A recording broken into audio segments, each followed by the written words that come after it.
ఈరోజే శ్రీకృష్ణాష్టమి. శ్రావణ శనివారం అష్టమి తిథితో కలిసి వచ్చింది. ఎంతో పవిత్రమైన విశేషమైన రోజు ఇది. ఈ కథలను విన్నా, చదివినా, చెప్పినా, వినిపించినా జన్మల పాపాలు తొలగి కోటి జన్మల పుణ్యం వస్తుంది. సకల శుభాలు కలుగుతాయి. ఆ శ్రీకృష్ణ పరమాత్ముడి సంపూర్ణ అనుగ్రహం లభిస్తుంది. భగవంతుడి దశావతారాలలో అంటే శ్రీ మహావిష్ణువు యొక్క దశావతారాలలో పరిపూర్ణమైనది కృష్ణావతారం. కృష్ణుడు ద్వాపర యుగంలో జన్మించాడు. దేవకి వసుదేవుల ముద్దు బిడ్డగా శ్రావణ కృష్ణ అష్టమి నాడు ఈ మహాపురుషుడు జన్మించినందువల్ల ఈ రోజును కృష్ణ జయంతి పర్వదినంగా జరుపుకోవడం అనాదిగా ఒక సాంప్రదాయం అయ్యింది. శ్రీకృష్ణుడి జననం, ఆయన జీవితం అంతా ఒక అద్భుతం. యుగ యుగాలుగా ఆయన తత్వం, ఆయన జీవితం మానవ జాతిని విశేషంగా ప్రభావితం చేస్తుంది. ఉత్తరప్రదేశ్లోని మధురలో కృష్ణుడు జన్మించినట్లు పురాణాలు చెబుతున్నాయి. పురాణాల ప్రకారం మధురలో ఉగ్రసేనుడు ఒక ప్రముఖ యాదవరాజు. ఉగ్రసేన మహారాజు వృద్ధుడు కావడం వల్ల అత్యాశాపరుడైన అతని కొడుకు కంసుడు తన తండ్రిని కారాగారంలో పెట్టి అధికారాన్ని చేజెక్కించుకుంటాడు. మరొక వైపు కంసుడి చెల్లెలు దేవకి మరొక యాదవరాజైన వసుదేవుణ్ణి వివాహం చేసుకుంటుంది. పెళ్లైన తరువాత కొత్త దంపతులను కంసుడు తన రథంలో తీసుకువెళ్తున్నప్పుడు ఆకాశవాణి భవిష్యత్తు ఇలా పలుకుతుంది. ఓ కంస, నీ చెల్లెలి పెళ్లి తర్వాత నువ్వు ఎంతో ఆనందంగా ఆమెను తీసుకువెళ్తున్నావు.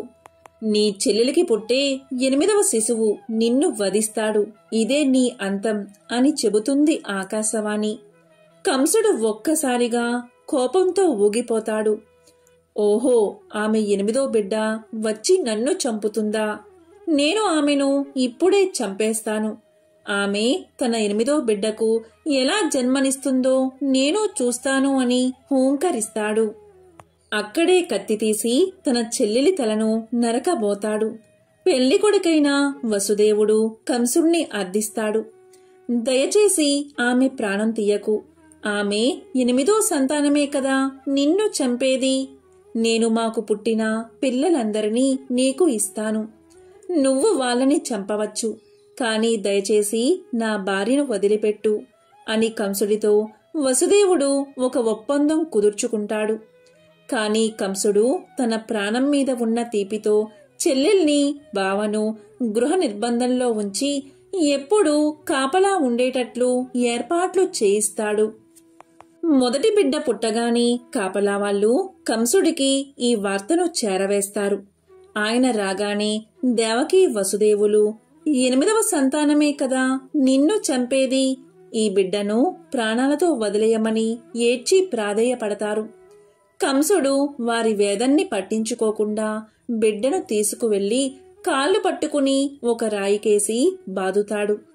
ప్రతిసారి ఒక శిశువు జన్మించడం, ఆ తల్లిదండ్రులు కంసుణ్ణి ఎన్నో విధాలుగా ప్రాధేయపడినా ఆయన ఎవరిని ప్రాణాలతో వదిలేయకపోవడం, అది ఇలా జరుగుతూనే వస్తుంది.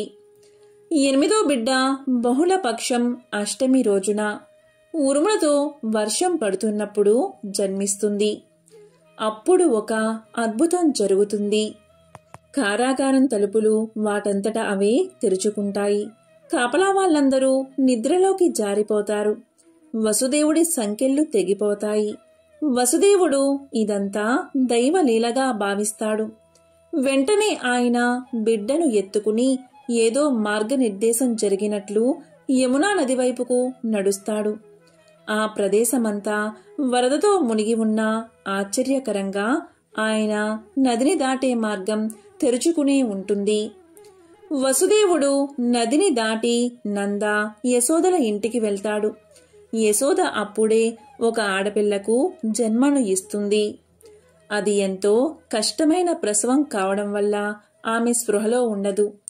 వసుదేవుడు ఈ ఆడపిల్ల స్థానంలో కృష్ణుణ్ణి ఉంచి ఆ ఆడపిల్లను తీసుకుని తిరిగి కారాగారానికి వచ్చేస్తాడు. అప్పుడు ఆ ఆడపిల్ల ఏడుస్తుంది. కాపలా వాళ్ళు వెళ్లి కంసుడికి వార్తను చేరవేస్తారు. కంసుడు అనుమానంతో కాపలా వాళ్లను ప్రశ్నించగా వారు భయపడి తామంతా చూశామని, ఆడపిల్లే పుట్టిందని చెబుతారు. ఇది కేవలం ఒక ఆడపిల్ల నన్ను చంపలేదు. అదే ఒక మగపిల్లవాడు అయ్యుంటే అతడు నిన్ను చంపగలిగేవాడేమో. కాని ఇది ఒక ఆడపిల్ల, ఈ పాపను వదిలిపెట్టు అని కంసుణ్ణి దేవకీ వసుదేవులు అర్థిస్తారు. కాని కంసుడు కనికరించడు. ఆ బిడ్డ కాళ్లను పైకెత్తి నేలకేసి కొట్టబోతాడు.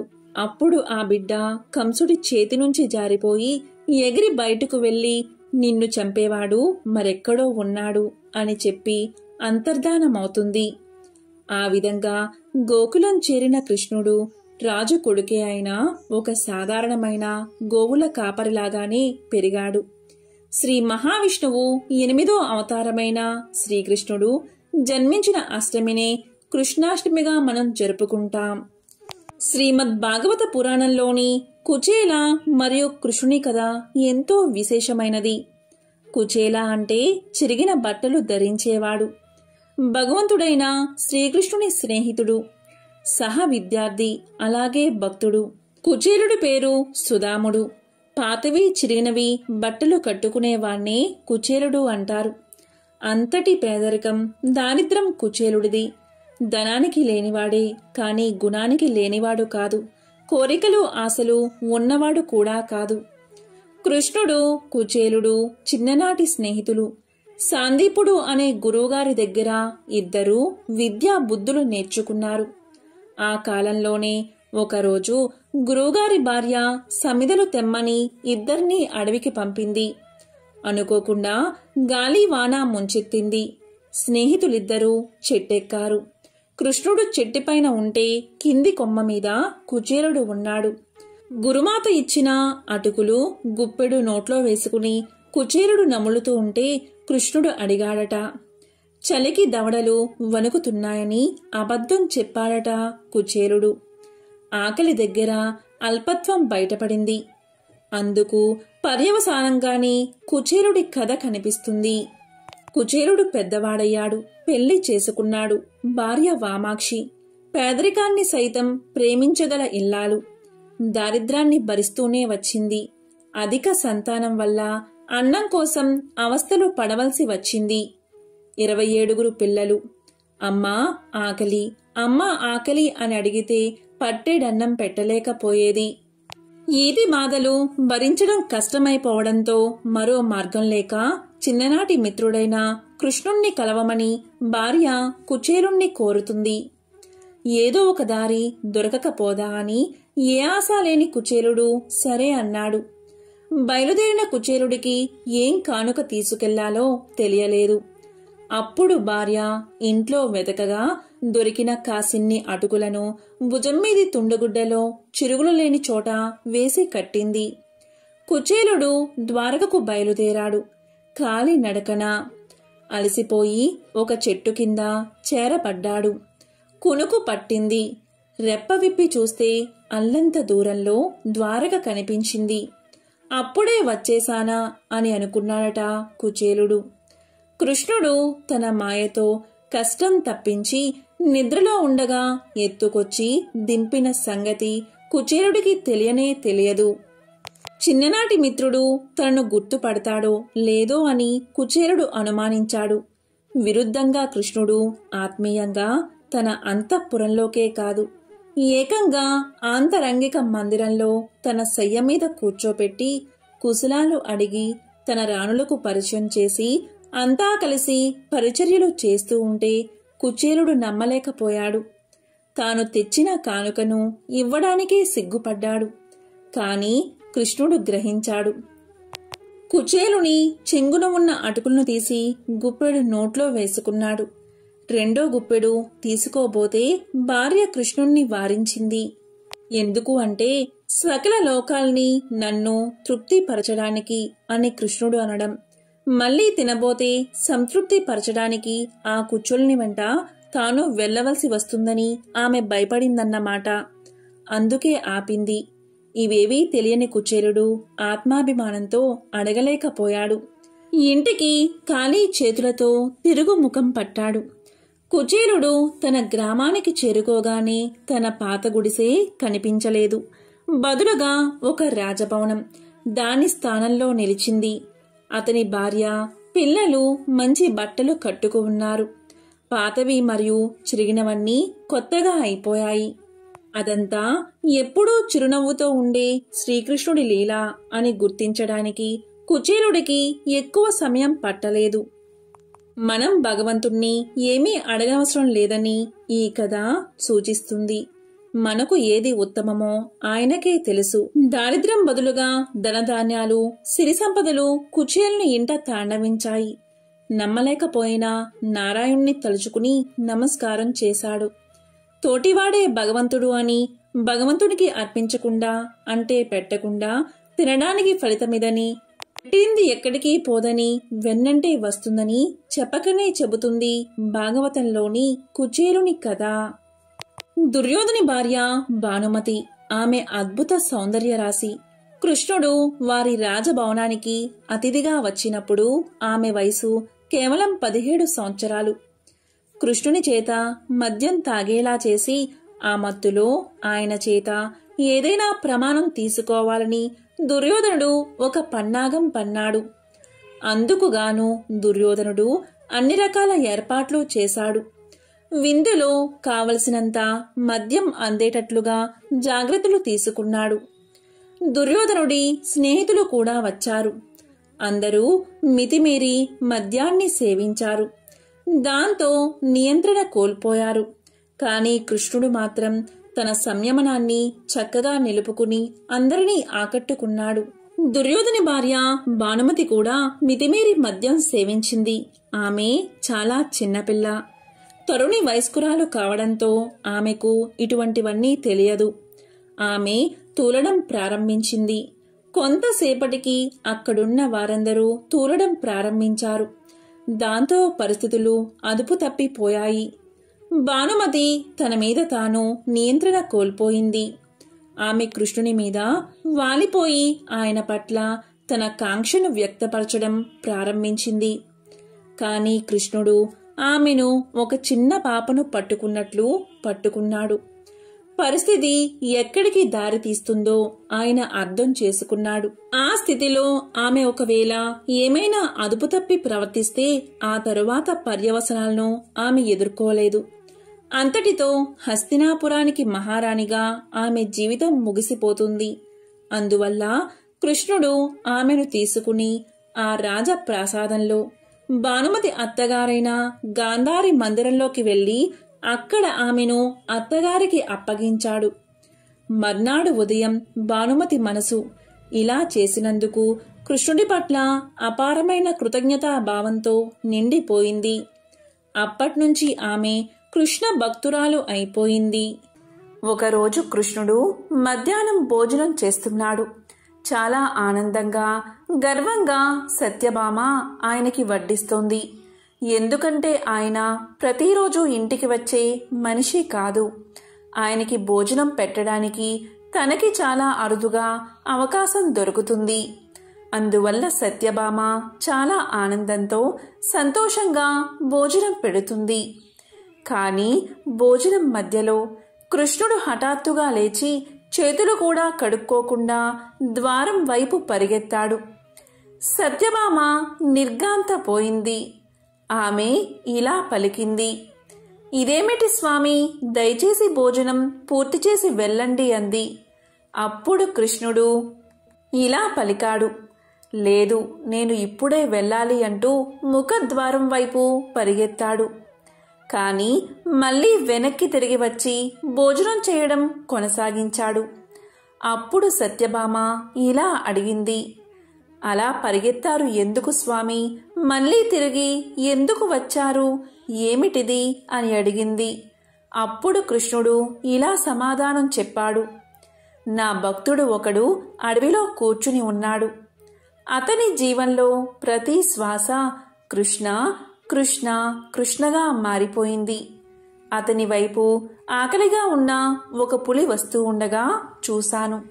కాబట్టే పరిగెత్తాల్సి వచ్చింది. ద్వారం వరకు వెళ్ళాను. కాని ఆ మూర్ఖుడు ఒక రాయి తీసుకున్నాడు. దాంతో సరే అతని సంగతి అతన్నే చూసుకుంటాడని నేను వెనక్కి తిరిగి వచ్చేశాను అని సమాధానం చెప్పాడు శ్రీకృష్ణుడు. ఒకసారి కృష్ణుడు పుట్టినరోజు నాడు సంగీతం, నాట్యం ఇంకా బాణాసంచాతో పెద్ద ఉత్సవం జరపాలని గొప్పగా ఏర్పాట్లు జరిగాయి. చాలామంది జనం వచ్చారు. కానీ కృష్ణుడు మాత్రం సంబరాల్లో పాల్గొనడానికి ఇష్టపడకుండా ఇంట్లోనే కూర్చున్నాడు. సాధారణంగా ఎలాంటి వేడుకైనా నలుగురితో చేరడానికి కృష్ణుడు ముందుంటాడు. కానీ ఆ రోజు మాత్రం ఎందుకనో ఆయన ఇష్టపడడం లేదు. అప్పుడు రుక్మిణి వచ్చి ఇలా పలికింది, స్వామి, ఏమైంది మీకు? ఏమిటిది? ఎందుకని మీరు వేడుకలో పాల్గొనడం లేదు అని అడిగింది. అప్పుడు కృష్ణుడు రుక్మిణితో ఇలా అన్నాడు, రుక్మిణి, నాకు తలనొప్పిగా ఉంది అన్నాడు. ఆయనకు నిజంగా తలనొప్పి ఉందో లేదో మనకు తెలియదు. వెంటనే రుక్మిణి వైద్యుల్ని పిలిపించండి అని సేవకులకి చెప్పింది. వైద్యులు వచ్చారు. కృష్ణుడికి ఆ మందు ఈ మందు ఇవ్వడానికి ప్రయత్నం చేశారు. ఇవన్నీ నాకు పని చెయ్యవు అన్నాడు కృష్ణుడు. మరి ఇంకేం చేద్దాం అన్నారు జనం. ఆ పాటికి చాలామంది జనం వచ్చి చేరారు. సత్యభామ కూడా వచ్చింది. నారదుడు కూడా వచ్చాడు. ఏమైంది? ఏం జరిగింది? ప్రతి ఒక్కరూ కంగారు పడుతున్నారు. కృష్ణుడికి తలనొప్పిగా ఉంది, మనమేం చెయ్యాలి అని. అందరూ ఇలా ఆందోళనలో ఉండగా కృష్ణుడు ఇలా పలికాడు, నన్ను నిజంగా ప్రేమించేవాళ్ళు ఎవరైనా మీ పాదాల దగ్గర నుంచి కొంచెం దూరి తీసి నా తల మీద రుద్దండి, వెంటనే నా తలనొప్పి తగ్గిపోతుంది అని కృష్ణుడు చెప్పాడు. అప్పుడు సత్యభామ ఇలా పలికింది, ఏమిటి అర్థంలేని మాటలు? నేను మిమ్మల్ని ప్రేమిస్తున్నాను, కానీ నా పాదధూళి తీసి మీ తల మీద పెట్టడం మాత్రం చెయ్యను. అలాంటివి చెయ్యతగని పనులు కాదు అని పలికింది. ఇక రుక్మిణి కూడా ఇలా అంది, ఇది ఎలా చేయగలం స్వామి? మహాపాపం, ఇది మేము చెయ్యలేము అని ఏడ్చింది. అప్పుడు అక్కడే ఉన్న నారదుడు ఇలా పలికాడు, నేను కూడా ఇలాంటి పని చెయ్యదలుచుకోలేదు స్వామి. నువ్వు సాక్షాత్తు భగవంతుడివి. దీంట్లో ఏ రహస్యం ఉందో నాకు తెలియదు. ఇందులో దాగి ఉన్న కుట్ర ఏంటో కూడా తెలియదు. నా పాదాల దగ్గర మట్టి తీసి నీ తల మీద పెడితే నేను నరకంలో మాడి మసైపోతాను అని నారదుడు వెనుతిరిగాడు. ఈ విషయం అంతటా పాకిపోయింది. ప్రతి ఒక్కరూ భయపడ్డారు. మేము ఇలాంటి పని చెయ్యలేము, ఆయనంటే ప్రేమే కాని ఇలాంటి పని చేసి నరకానికి పోలేము అని. ఉత్సవం కృష్ణుడి కోసం ఎదురు చూస్తుంది. కాని ఆయన మాత్రం తలనొప్పితో అక్కడే కూర్చున్నాడు. ఈ వార్త బృందావనం చేరింది. కృష్ణుడికి తలనొప్పిగా ఉందని గోపికలకి తెలిసింది. రాధ తన పవిట చెంగు తీసి నేల మీద పరిచింది. గోపికలందరూ దానిమీద తీవ్రంగా నృత్యం చేశారు. వెంటనే రాధ దాన్ని తీసి నారదుడికి ఇచ్చి ఇలా పలికింది, దీన్ని తీసుకెళ్లి కృష్ణుడి తల చుట్టూ కట్టండి అని చెప్పింది. వెంటనే నారదుడు ఆ వస్త్రాన్ని తీసుకెళ్లి కృష్ణుడి తల చుట్టూ కట్టగానే కృష్ణుడి తలనొప్పి మటుమాయమైపోయింది. ఆయన ఎప్పుడూ తాను దేనికి ఎక్కువ విలువ ఇస్తారో సృష్టం చేసేవారు. రాజులతో పాటు తిరిగిన రాజ్యాలను తనకు కానుకలుగా ఇచ్చినా ఆయన అవి తృణప్రాయంగా భావించేవారు. కాని భక్తితో ప్రేమతో చేసే పని మాత్రం ఆయనకు ఎంతో విలువైనది. ఒకసారి దేవఋషి నారదముని ఇంద్రలోకం నుంచి ఒక పారిజాత పుష్పాన్ని తెచ్చి శ్రీకృష్ణ భగవానుడికి ఇస్తాడు. అలాగే దేవఋషి నారదముని ఈ పారిజాత పుష్పాన్ని మీకు అత్యంత ప్రేమగల భార్యకు ఇమ్మని శ్రీకృష్ణుణ్ణి అడుగుతాడు. ఆ సమయంలో రుక్మిణీదేవి శ్రీకృష్ణుడి పక్కనే ఉంటుంది. కాబట్టి శ్రీకృష్ణుడు ఆ పారిజాత పుష్పాన్ని రుక్మిణీదేవికి అప్పగిస్తాడు. ఆ పుష్పంలోని సుగంధం అంటే పరిమళం ఎంత మనోహరంగా ఉందో ద్వారక అంతా వర్షపు మేఘంలా ఆవరించిపోయింది. ద్వారకలో ఉన్న ప్రతి ఒక్కరూ ఆ పుష్పంలోని సుగంధ పరిమళానికి ఎంతో ఆశ్చర్యపోతారు. దేవర్షి నారదముని శ్రీకృష్ణుడికి పారిజాత పుష్పాన్ని ఇచ్చాడని శ్రీకృష్ణుడు తన మొదటి ప్రధాన భార్య అయిన శ్రీ రుక్మిణీదేవికి దాన్ని ఇచ్చాడని సత్యభామ తెలుసుకుంటుంది. దీంతో సత్యభామకు పట్టరాని ఆగ్రహం వస్తుంది. తరువాత ఆమె త్రిలోక సంచారి అయిన నారదుణ్ణి పిలుస్తుంది. అప్పుడు నారదుడు ఇలా అంటాడు, రాణి సత్యభామ, నా ఉద్దేశం అనుమానించకు. కాని ఇది నా వృద్ధాప్యమో లేదా కృష్ణుడు రుక్మిణిని మీకంటే ఎక్కువగా ప్రేమిస్తున్నాడు అనేది నిజమో అని పలకగానే సత్యభామ పూర్తిగా కదిలిపోయి నిశ్చలంగా నిలబడి నారదుని వైపు చూసింది. అప్పుడు నారదుడు మళ్ళీ ఇలా పలికాడు, మీరు ఆమె కంటే చాలా అందంగా మనోహరంగా ఉన్నారు. మీరు చిన్నరాణి, మీరు మరింత శ్రద్ధ వహించాల్సిన అవసరం లేదని మీరు అనుకుంటున్నారా అని నారదుడు రెచ్చగొట్టాడు. అప్పుడు సత్యభామ నారదుడి వైపు జిజ్ఞాసగా చూస్తూ, నాకు చెప్పు దివ్య ఋషి, అతని అవిభక్త దృష్టిని పొందాలంటే నేనేం చెయ్యాలి? నువ్వే ఇప్పుడు నాకు ఆశ అని వేడుకుంది. కృష్ణుణ్ణి తులాభారం చెయ్యమని నారదుడు సలహా ఇస్తాడు. అలా చేస్తే కృష్ణుడు సత్యభామకు దాసుడిగా ఉంటాడని సలహా ఇస్తాడు. సత్యభామ గర్విష్టి, అందరికంటే తానే అందమైన దానని ఇంకా ధనవంతురాలని అనుకునేది. అలాగే కృష్ణుడంటే అమిత ప్రేమ. ఆ ప్రేమను ప్రదర్శించాలని కృష్ణుడి బరువుకు సమానమైన బంగారాన్ని పట్టణ వాసులందరికీ పంచి పెట్టాలి అనుకుంది. దీన్నే తులాభారము అంటారు. తూనిక త్రాసులో తమ బరువుతో సమానమైన వెన్న, నెయ్యి లేదా బియ్యాన్ని తూచి వాటిని ఊరు ప్రజలకు పంచి పెడతారు. ఇది ఒక సాంప్రదాయం. సత్యభామ తులాభారం సిద్ధం చేసింది. అందరూ చాలా మెచ్చుకున్నారు. కానీ కృష్ణుడికి మాత్రం ఇదంతా నచ్చలేదు. ఆయన వెళ్ళి త్రాసులో కూర్చున్నాడు. ఆవిడకి కృష్ణుడి బరువెంతో సుమారుగా తెలుసు కనుక అంతకు సరితూగే బంగారం సిద్ధం చేసి ఉంచింది. కాని ఆ బంగారాన్ని త్రాసులో ఉంచినప్పుడు త్రాసు కొంచెం కూడా కదలలేదు. కృష్ణుడు చిన్న పిల్లవాడిగా ఉన్నప్పుడు ఇలాంటిదే ఒకటి జరిగింది. ఒక రాక్షసి వచ్చి తన్ని ఎత్తుకుపోవాలని చూసింది. అప్పుడు కృష్ణుడు చాలా బరువెక్కిపోవడం వల్ల కృష్ణుణ్ణి ఎత్తే ప్రయత్నంలో ఆ రాక్షసి కృష్ణుణ్ణి ఎత్తలేక మీద వేసుకుని తానే కింద పడిపోయి నలిగి చచ్చిపోయింది. కృష్ణుడు తన బరువుని పెంచుకుని తులాభారంలో కూర్చున్నాడు.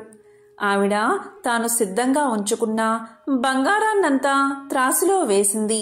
కాని ఏ ఉపయోగం లేకపోయింది. అప్పటికే పట్టణంలో ఉన్న వాళ్ళందరూ ఇది చూడ్డానికి వచ్చేశారు. ఇక సత్యభామ తనకున్న ఆభరణాలన్నిటినీ తీసుకురమ్మని పరిచారికలకు చెప్పింది. ఒకటి తర్వాత ఒకటిగా ఆభరణాలన్నీ తులాభారంలో వేసింది. తనకు ఉన్నవన్నీ త్రాసులో వేసినా అది కొంచెం కూడా కదల్లేదు. తనకిది చాలా అవమానంగా భావించి సత్యభామ ఏడవడం మొదలుపెట్టింది. తులాభారాన్ని చూడ్డానికి ఊరంతా తరలి వచ్చింది. కాని తన దగ్గర మాత్రం తగినంత బంగారం లేదు. తన అదృష్టాన్ని మరియు సంపదను చూసుకుని ఎప్పుడూ గర్వపడుతూ ఉండే సత్యభామకి ఇప్పుడు చాలినంత బంగారం లేక ఏం చెయ్యాలో తోచలేదు. ఇక తాను ఎప్పుడూ అసూయపడుతూ ఇబ్బందిగా భావించే సవతి రుక్మిణి వైపు చూసింది. రుక్మిణితో నేనేం చెయ్యను, ఈ అవమానం నాకు ఒక్కదానికే కాదు, నీకు నాకు ఇంకా అందరికీ ఏం చెయ్యాలి అని అడిగింది. అప్పుడు రుక్మిణి వెళ్ళి బయట ఉన్న తులసి మొక్క ఆకులు 3 తెంపి తీసుకొచ్చి తులాభారంలో వేసింది. కృష్ణుడు వెంటనే తక్కెడలో తేలికై పైకి లేచాడు. అప్పుడు సత్యభామ నారదుని వైపు తిరిగి కన్నీళ్లతో ఇలా పలికింది, దేవర్షి, ఈరోజు కష్టపడి నేర్చుకున్న ఈ పాఠం నాకు మీరు నేర్పినందుకు ధన్యవాదాలు. భగవంతుని పట్ల భక్తి మరియు ప్రేమ యొక్క శక్తిని నేను ఎన్నటికీ తక్కువ అంచనా వేయను అని సత్యభామ పలికింది. నారదుడు తల ఊపాడు. తన లక్షణమైన నారాయణ నారాయణతో అతను వైకుంఠానికి వెళ్ళిపోయాడు. అది మండు వేసవి. మధ్యాహ్నం 1 గంట దాటింది. పండు ముదసలి రామభక్తురాలైన ఒక అవ్వ తలపైన బరువైన పల్లబుట్టతో వేణుగోపాలస్వామి గుడి దగ్గర కాసేపు నీడలో కూర్చుందామని వచ్చింది. మెల్లగా బుట్టను కిందకు దించింది. చెమట పట్టిన ఆ ముడతల ముఖాన్ని తుడుచుకుంటూ, నాయనా గోపాల, ఊరంతా తిరిగాను, ఒక్క పండు కూడా అమ్మలేదు. ఈరోజు పస్తేనా స్వామి అని ఆ వేణుగోపాలుని విగ్రహం వైపు చూస్తూ తనలో తాను అనుకుంది. ఇంతలో ఒక బాలుడు నుదిటిపై కస్తూరి తిలకం, వక్షస్థలంపై కౌస్తుభహారం, నాసాగ్రమున నవమౌక్తికం, కంఠాన ముత్యాలహారం, చేతిలో పిల్లన గ్రోవి, సీకలో నెమలి పింఛంతో ఆ అవ్వ వైపుగా వస్తున్నాడు. ఆ బాలుడు ఎవరో కాదు, వేణుగోపాలుడే. ఎవరా అన్నట్టు ఆ అవ్వ అలా చూస్తుంది. దగ్గరగా వచ్చిన బాలుణ్ణి చూసింది. ఆ లీలా మానుష రూపధారిని చూస్తూ, అయినా కలియుగంలో భగవంతుడి దర్శనం ఏమిటిలే అనుకుంది అవ్వ. అవ్వా, ఈ పళ్ళు తీయగా ఉంటాయా అన్నాడు బాలుడు. అవును కన్నా, చాలా తీయగా ఉంటాయి, తీసుకో అంది అవ్వ. ఎన్ని అన్నాడు బాలుడు. ఎంత డబ్బు ఇస్తే అన్నీ అంది అవ్వ. డబ్బా అంటే ఏమిటి అని అడిగాడు బాలుడు. నీకు అర్థం కాలేదా? కాలేదన్నట్లు తల ఊపాడు బాలుడు. ఈ చోద్యానంతటినీ నారదుడు గమనిస్తున్నాడు. ఆ లీలామానుష విగ్రహధారి లీల ఏమిటా అన్నట్లు చూస్తున్నాడు. అయ్యో పిచ్చికన్నా, డబ్బంటేనే తెలియదా? నువ్వు ఏదైనా తీసుకుంటే దానికి ప్రతిఫలం ఇవ్వాలి, అదే డబ్బంటే అంది అవ్వ. అటువంటిదేది నా దగ్గర లేదే అన్నాడు బాలుడు. నీకు తెలియదులే, పళ్ళు కొనడానికి డబ్బు కావాలని అమ్మనడుగు, ఇస్తుంది అని పలికింది అవ్వ. దానికి బాలుడు, అమ్మ ఇంట్లో లేదు అవ్వా, యమునకు వెళ్ళింది అని సమాధానం చెప్పాడు. ఇంట్లో ఏమైనా ధాన్యం గింజలు ఉన్నాయా అని అడిగింది అవ్వ. దానికి బాలుడు, ఓ చాలా ఉన్నాయి, గాదెల నిండా ఉన్నాయి అని సమాధానం చెప్పగా, అవ్వ అయితే కొన్ని తీసుకురా కన్నా పళ్ళు ఇస్తాను అని సమాధానం చెప్పింది. చాలా వింతగా ఉందే, అమ్మ ఎన్నో ఇస్తుంది కాని ఏమీ తీసుకోదు. గొల్లమామలు వెన్న పెడతారు, డబ్బులు తీసుకోరు. వాళ్ళు నన్ను ముద్దు పెట్టుకోమంటారు, కౌగలించుకోమంటారు, అమ్మా అనమంటారు. బాలుడి మాటలు అవ్వకు అంత అలసటలోనూ నవ్వు తెప్పించాయి. బాలుణ్ణి అలాగే చూస్తుంది. ఆమె మనస్సు ఏదో తన్మయత్వం చెందుతుంది ఆ ముద్దు ముద్దు మాటలకు. అమ్మా అన్నాడు బాలుడు. నన్నే అన్నది ఆశ్చర్యపోతూ చూసింది అవ్వ. అవునమ్మా, నిన్నే అమ్మా అన్నాను. అమ్మా అంటాను, నిన్ను కౌగిలించుకుంటాను, నీ ఒళ్ళో కూర్చుంటాను, నిన్ను ముద్దు పెట్టుకుంటాను. ఒక్క పండు ఇవ్వవా, తినాలని ఉంది అన్నాడు బాలుడు. దానికి అవ్వ, పిచ్చి తండ్రి, నాకా అదృష్టం లేదు కన్నా అని అన్న అవ్వ మాటలకు ఎందుకు అని ప్రశ్నించాడు బాలుడు. నేను అంటరాని దాన్ని, నిన్ను నేను ఎలా ముద్దాడగలను అంది అవ్వ. అవ్వ అలా అంటూ ఉండగానే బాలుడు ఇలా అంటూ అవ్వ ఒడిలో వాలిపోయాడు. అవ్వను ముద్దాడాడు. మెడ చుట్టూ తన చిట్టి చేతులతో చుట్టేశాడు. అయ్యో కన్నా, ఏమిటిది, ఎవరైనా చూస్తే ఎంత గొడవ చేస్తారో, నేను అంటరాని దాన్ని అనగా, ఏం అంటరాని వారు మనుషులు కారా? ఇవన్నీ మానవ కల్పితాలు. అలాంటి ఆంక్షలు నాకు ఇష్టం లేదు. నా స్నేహితులు చాలామంది నీవంటి వారే, నువ్వు కూడా అమ్మవే నాకు అంటూ అవ్వను ముద్దు పెట్టుకున్నాడు. ఇక నారదుడు ఇదంతా చూస్తూనే ఉన్నాడు. ముసిముసి నవ్వులు నవ్వుకుంటున్నాడు నారదుడు. శ్రీకృష్ణుడికి యశోదాదేవిలాగా, శ్రీనివాసుడికి వకులాంబలాగా అవ్వ ఆ బాలుడి కళ్ళలోకి అలా వాత్సల్యంగా చూస్తుంది. తన అదృష్టానికి మురిసిపోతుంది. కన్నా, నువ్వు ఎవరివి? ఏమిటి మాయా నీ స్మర్శనాలో వెలుగులు చిమ్మి తన్మయపరిచింది. కిందటి జన్మలో యశోదాదేవినా లేక వకులాదేవినా? ఈ అదృష్టం చాలు. ఇంతకన్నా ధనమొద్దు. పళ్ళు ఎన్ని కావాలో తీసుకో. ఒకటా రెండా అన్నీనా? తీసుకోకన్నా ఎన్ని కావాలో తీసుకో అంది అవ్వ. నాకు ఇవన్నీ కావాలి అన్నాడు బాలుడు. అలాగే కన్నా, అన్నీ తీసుకో అంటూ అన్నీ తీసి ఒక గుడ్డలో మూటకట్టబోయింది. ఉండమ్మా, నేను నీకు కావలసినన్ని ధాన్యం గింజలు తెస్తాను అన్నాడు బాలుడు. వద్దు కన్నా, నా జన్మ తరించిపోయింది. పళ్ళు తీసుకోకన్నా అన్నది ఆత్రంగా ఆ అవ్వ. ఆ బాలుడు వినిపించుకోకుండా బుడిబుడి అడుగులతో ఇంట్లోకి వెళుతుంటే అవ్వ ఆ బాలుడి వైపే చూస్తూ తన్మయత్వంతో బుట్టలో ఉన్న పళ్ళన్నీ బాలుడి కోసం గుడ్డలో వేసి మూట కడుతుంది. ఇంతలో బాలుడు తన చిట్టి చేతుల దోసిలి నిండా ధాన్యం తీసుకువస్తున్నాడు. ధాన్యపు గింజలు దారంతా పడిపోతున్నాయి. ఇవిగో ఇన్ని గింజలు తెచ్చాను, తీసుకో అంటూ అవ్వకు చూపించాడా బాలుడు. బాలుడు అవ్వను చేరే సమయానికి ఆ చిట్టి చేతుల దోసిల్లో 10-15 గింజలు మాత్రమే మిగిలాయి.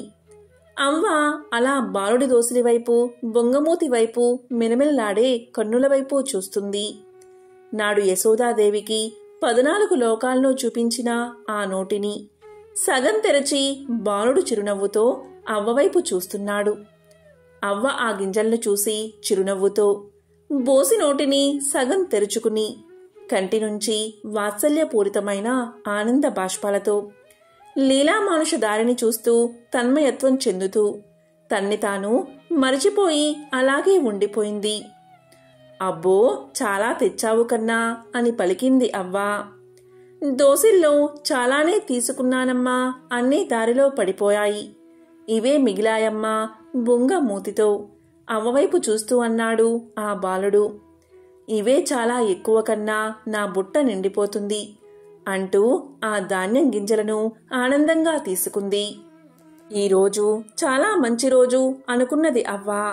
ఆ కాసిన్ని గింజలే బుట్టలోని గుడ్డలో అపురూపంగా పోసుకుని పళ్ళ మూటను బాలుడికి ఇచ్చింది.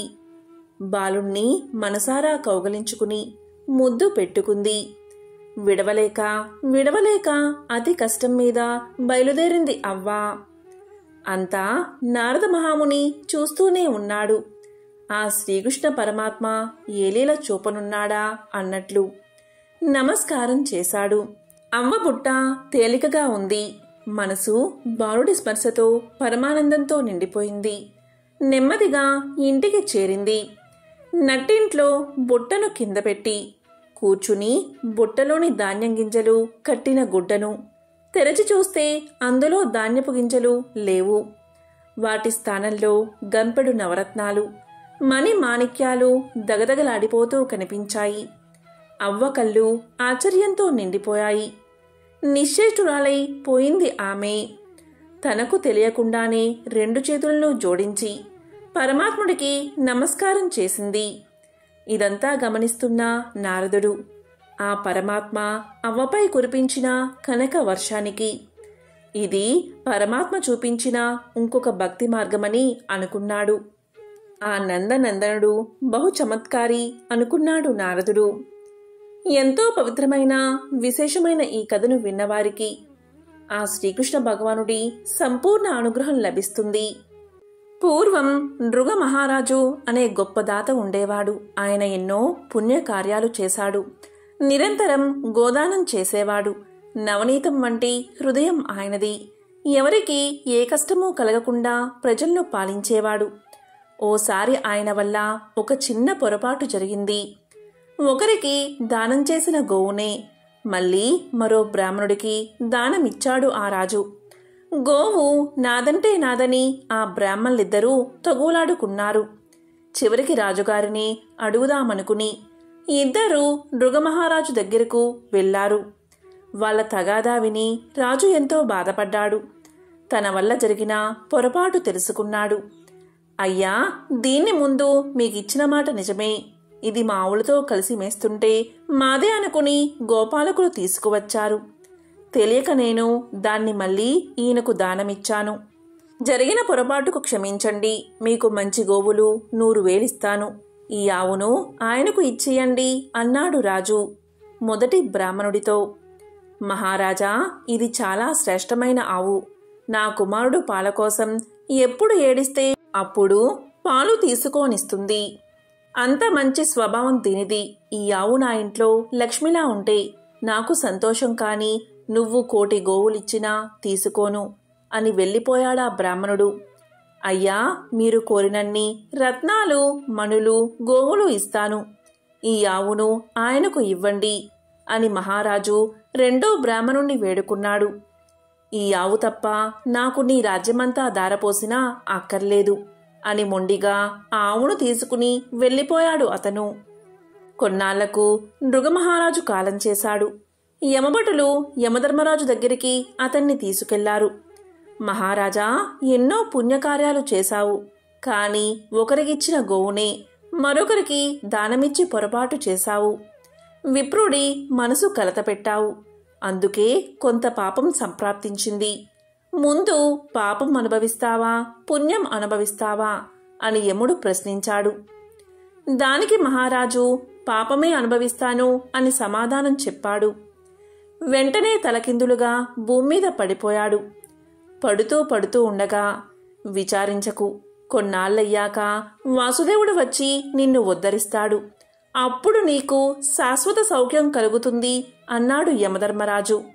ఇక నృగమహారాజు భూమ్మీద తొండ రూపంలో తిరగసాగాడు. చాలా రోజులు గడిచాక ఒకనాడు విధివశాత్తు ఒక నూతిలో చేరాడు. ఆ నూతిలోకి వచ్చిన మరుక్షణంలోనే అతని శరీరం విపరీతంగా పెరిగిపోయింది. యమధర్మరాజు యొక్క అనుగ్రహం వల్ల అతనికి పూర్వజన్మ శృతి ఉన్నది. తన్ని చూసుకుని తానే ఆశ్చర్యపడ్డాడు. బావి దగ్గరికి వచ్చిన ప్రజలు ఆ తొండను చూసి ఇది ఇందులో ఉంటే నీళ్లు పాడైపోతాయి అనుకుని పెద్ద పెద్ద తాళ్ళు తెచ్చి దానికి కట్టి పైకిలాగబోయారు. కాని అది కదిల్తేగా వాళ్లకు భయం, ఆశ్చర్యం కలిగాయి. గబగబా వెళ్లి సంగతంతా కృష్ణ భగవానుడితో చెప్పారు. ఆయన వెంటనే ఆ బావి దగ్గరకు వచ్చి తొండను బయటకు తీశాడు. అప్పుడు నృగుడు దివ్య రూపాన్ని ధరించి ఉత్తమ లోకాలకు వెళ్ళిపోయాడు. కృష్ణ స్పర్శ వల్ల నృగుడికి ఉత్తమగతి కలిగినట్లే సజ్జన సాంగత్యం వల్ల సర్వసుఖాలు కలుగుతాయి అని మాందాత్రుడికి బృహస్పతి చెప్పినట్లు మహాభారతంలో ఉంది. పూర్వం ఒక రాజు తన కొలువులో ఉన్న పండితులను ఉద్దేశించి 3 ప్రశ్నలు అడిగాడు. అందులో మొదటి ప్రశ్న దేవుడు ఎక్కడ ఉన్నాడు అని, రెండవ ప్రశ్న దేవుడు ఏ దిశలో చూస్తున్నాడు అని, మూడవ ప్రశ్న దేవుడు ఏ పని చేస్తున్నాడు అని. ఈ 3 ప్రశ్నలకు నన్ను తృప్తిపరిచే సమాధానాలు చెబితే నా అర్ధరాజ్యం ఇస్తానని రాజు ప్రతిజ్ఞ చేశాడు. సభలో శాస్త్ర పండితులు చాలామంది ఉన్నారు. కానీ వారు అనుభవంతో తెలుసుకుని చెప్దామని కొంత గడువు ఇవ్వమని కోరారు. దానికి రాజు ఈ రోజు నుండి ఖచ్చితంగా 6 మాసాల తర్వాత, అంటే మాఘశుద్ధ పౌర్ణమి రోజు ఎవరైనా సరే సమాధానం చెప్తే ప్రకటించిన బహుమతిని తీసుకోవచ్చు అని రాజ్యమంతటా చాటింపు వేయించాడు. ఆ ఆస్థాన పండితుడి మేనల్లుడు హిమాలయ ప్రాంతాల్లో కొన్నేళ్లుగా గురువులను సేవించి ఆత్మస్వరూప జ్ఞానాన్ని పొంది గడువు దినానికి 2 రోజుల ముందే ఆ రాజధాని నగరం చేరుకున్నాడు. ఆ వృత్తాంతమంతా విని మేనమామతో తాను కూడా రాజుగారి దర్బారుకు వెళ్లాడు. అతను కాషాయ వస్త్రాలు ధరించి జడలు, చిరుగడ్డము, బ్రహ్మ తేజస్సుతో మెరిసిపోతున్నాడు. అతన్ని చూసి అతను తప్పకుండా రాజుగారి ప్రశ్నలకు సమాధానం చెప్పి అర్ధరాజ్యాన్ని గెలుచుకుంటాడని అందరూ ఆసక్తితో ఎదురు చూస్తున్నారు. ఇక రాజుగారు సభాస్థలానికి వచ్చి సింహాసనంపై కూర్చుని నా ప్రశ్నలకు ఎవరైనా సమాధానం ఈ రోజైనా చెప్తారా అని అడిగాడు. 5 నిమిషాలైనా ఎవరూ లేవలేదు. తరువాత ఆస్థాన పండితుడి మేనలుడు లేచి ఆ ప్రశ్నలు ఏంటో ఒక్కొక్కటిగా అడిగితే సమాధానం చెప్తానని గర్వంగా పలికాడు. అప్పుడు రాజుగారు అతని వైపు చూసి వినయంతో, అయ్యా, దేవుడు ఎక్కడ ఉన్నాడు అని మొదటి ప్రశ్నను అడిగాడు. అంతటా ఆ బాల సన్యాసి ఒక గిన్నెలో పాలు తెప్పించమని అడిగాడు. పాలగిన్నె రాజుగారికి చూపిస్తూ ఈ పాలలో వెన్న ఉంది కదా అని అడిగాడు. దానికి రాజుగారు అవును అని సమాధానం చెప్పారు. దానికి ఆ బాల సన్యాసి పాలయందు వెన్న సూక్ష్మ రూపంలో వ్యాపించి ఉన్నట్లే దేవుడు అంతటా ఉన్నాడు అని సమాధానం చెప్పడంతో సభ మొత్తం చప్పట్లతో మారుమోగింది. ఇక రాజు రెండవ ప్రశ్నగా దేవుడు ఏ దిశగా చూస్తున్నాడు అని అడిగాడు. అందుకు సమాధానంగా బాల సన్యాసి ఒక కొవ్వొత్తి దీపాన్ని తెప్పించి ఈ వెలుగు ఏ దిశలో చూస్తుంది అని రాజుని అడిగాడు. దానికి రాజు అన్ని వైపులా వెలుగును ఇస్తుంది, అన్ని వైపులా చూస్తుంది అని చెప్పాడు. దానికి ఆ బాల సన్యాసి ఈ వెలుగు ఏ దిశలో చూస్తుందో అలానే దేవుడు అన్ని దిశల్లోనూ చూస్తున్నాడు అని సమాధానం చెప్పాడు. అలా చెప్పగానే రాజు ఎంతో సంతోషపడ్డాడు. సభలో హర్షధ్వానాలు మారు మోగాయి. ఇక రాజు మూడవ ప్రశ్నగా దేవుడు ఏమి చేస్తున్నాడు అని అడిగాడు. అందుకు ఆ బాల సన్యాసి గంభీర స్వరంతో ఈ ప్రశ్నకు సమాధానం కావాలి అంటే మీరు శిష్య స్థానంలో ఉండి నన్ను ప్రశ్నించాలి.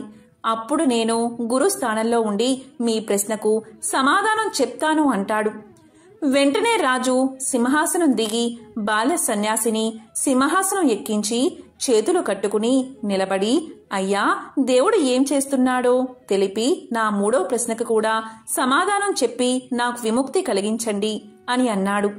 అప్పుడు ఆ బాల సన్యాసి చూడు రాజా, సన్యాసినైన నేను సింహాసనాన్ని అలంకరించగా రారాజువైన నీవు నా ఎదుట చేతులు కట్టుకుని నిలబడి ఉన్నావు. ఈ పని దైవమే చేయించింది.